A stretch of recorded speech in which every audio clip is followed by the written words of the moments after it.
जय श्री नारायण भक्तजनों।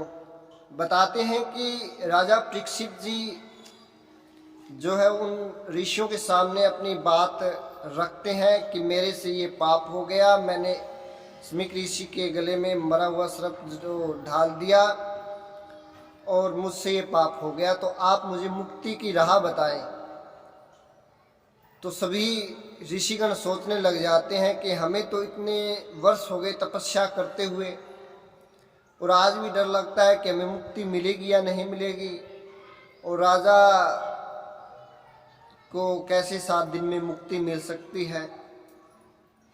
तो ऐसा सभी सोचने लग जाते हैं, विचार करने लग जाते हैं।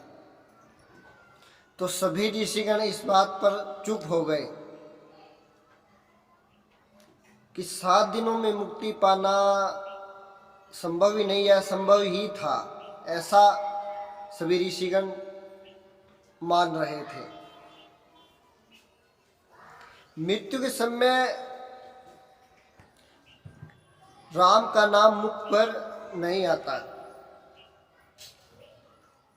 कि बड़े बड़े जो ऋषि संत महात्मा है वो भी कहते हैं कि जब उनको भी मृत्यु का डर लगता है, उन्हें भी मृत्यु का डर उन्हें सताता रहता है, और कहते हैं कि जब अंत समय आता है तो भगवान का नाम जल्दी से जुबान पर आता ही नहीं है, तो 7 दिन में मुक्ति कैसे मिल सकती है। ऐसा सभी ऋषिगण विचार कर रहे थे। वाल्मीकि रामायण में कहते हैं कि जन्म जन्म मुनि जतन कही, कि जन्म जन्म मुनि जतन करही, अंत राम कहीं आवत नहीं।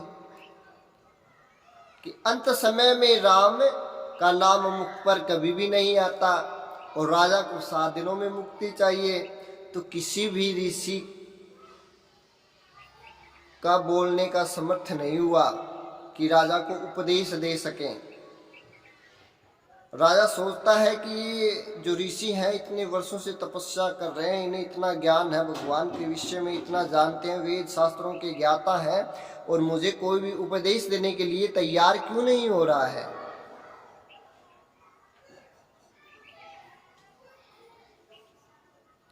मुझे उपदेश देने के लिए कोई तैयार ही नहीं है, ऐसा उनके मन में विचार करते हैं। राजा परीक्षित कहते हैं कि मनुष्य जन मेरा त्याग कर दे, कि मेरा त्याग कर दे, परंतु मैं भगवान का आश्रय लूँगा, उनकी शरण में जाऊँगा, भगवान मुझ पर कृपा करेंगे और मेरा उद्धार करेंगे। मैं पापी तो हो गया,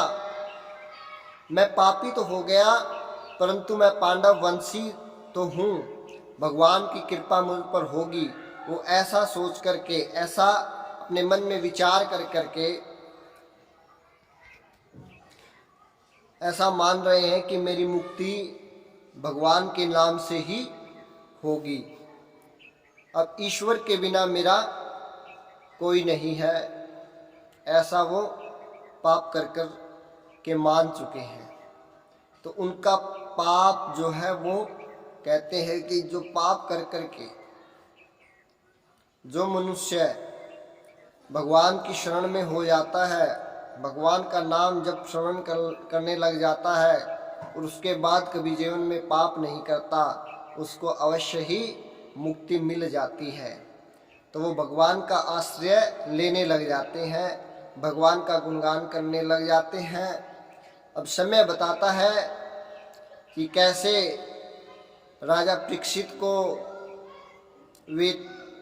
वेद व्यास जी मिले और उनसे उनके पुत्र सुखदेव जी मुनि उनको कथा सुनाते हैं और उनको कैसे मुक्ति मिलती है, हम कल की कथा में भक्तजनों पढ़ेंगे। बोलिए श्रीमन नारायण भगवान की जय।